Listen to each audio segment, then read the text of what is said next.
He came in through the back door, or through a window left open for the night's heat. He was a shadow moving in the dark, a whisper in the hallway, a weight on the bed. For 12 years, he was a collective nightmare. And then, he simply vanished. Disappeared into thin air. For decades, no one knew if he was dead or alive, if he was imprisoned for another crime, or if he was right there, next door. This is the case of the man who became known as the Golden State Killer, and the story of how he lived for 50 years as a ghost until science finally pulled off the mask that hid his face. The 1970s and 80s, California, a state bathed in sun, a promise of a new life. But while most of America slept, a predator was on the move. His signature was methodical terror. He began as the East Area rapist, terrorizing suburbs with more than 50 sadistic attacks. Then, he evolved. He became the original Night Stalker, leaving a trail of at least 13 murders. The police didn't know if they were hunting one man or two. The only certainty was the brutality, and the fact that he was never caught. If you are captivated by real stories of crimes that defy logic, that kept generations awake at night, then you are in the right place. Imagine being awakened by the beam of a flashlight in your eyes. A hooded man, a low, controlled voice uttering absurd threats. He would tie up his victims with a skill that suggested training. He would ransack the house but take insignificant objects, a trophy, a souvenir of the horror. And in the attacks on couples, he elevated cruelty to an unbearable level. While the husband was immobilized, he would pile dishes on the man's back. "If I hear a noise," he would whisper, "I'll kill you both." It was a psychological game, a theater of fear, where he was the author, director, and lead actor. The investigators assembled a monstrous puzzle. They had vague descriptions, footprints, and the sound of his voice on an emergency recording that became legendary. "I'm going to kill. I'm going to kill." They had DNA, an innovation at the time, but they had no name to compare it to. The killer seemed to have an almost supernatural knowledge of police tactics. He cut telephone lines, wore gloves, left false clues. He was a ghost who knew exactly how to erase his own tracks. And then, in 1986, the nightmare stopped. Suddenly, the anonymous calls ceased. The brutal attacks ended.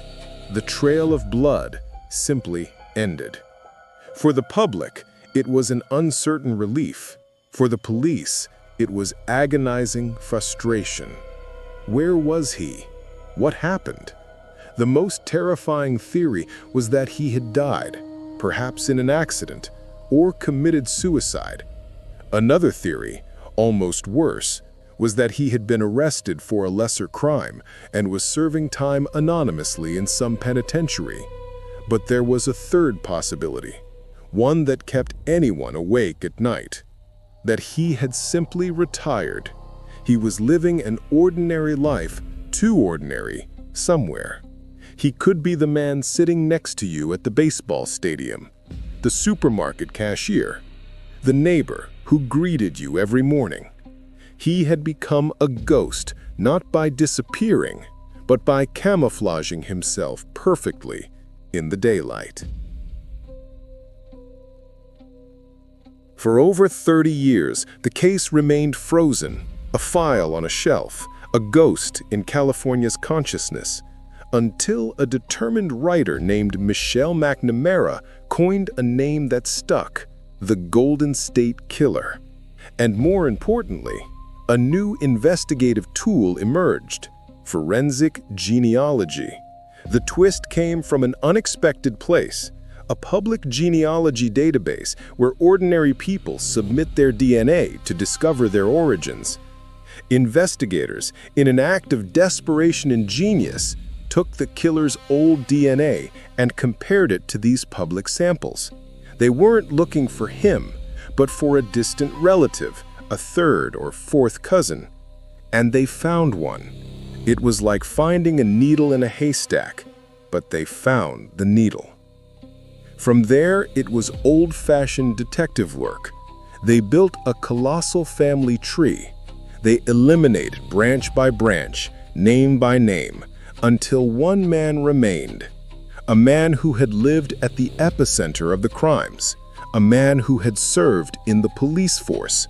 A former law enforcement officer. He was not a ghost. He had a name and an address. Joseph James D'Angelo, 72 years old, grandfather, living in an ordinary house in an ordinary suburb. When the police arrested him in 2018, the news exploded like a bomb. The monster was not a legend. He was a man of flesh and blood who had achieved what perhaps no other serial killer in history had: a long, anonymous life. In his garage, investigators found items that told a silent story. But the biggest revelation came from himself. During one of the hearings, as the prosecutor read the details of his crimes, D'Angelo, who had remained absolutely silent, let out a low, unintelligible moan. It was the only sound he made.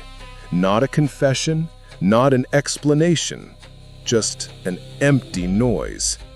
An echo of a malice that no one could ever fully comprehend. He is prisoned now, but the questions, they still remain. How did Joseph D'Angelo's mind really work? What did he do during those decades of silence? And most importantly, was he really the last? Or are there other ghosts as meticulous and patient as he was, still at large, living their double lives, waiting for us? The story of the Golden State Killer is more than a tale of terror. It is a frightening reminder that evil does not always shout. Sometimes it whispers. Sometimes it waits.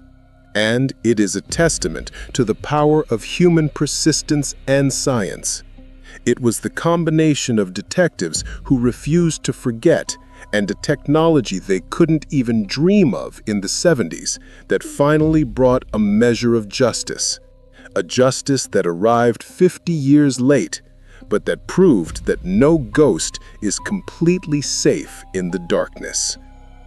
And you, what do you think? What would have made D'Angelo stop so suddenly?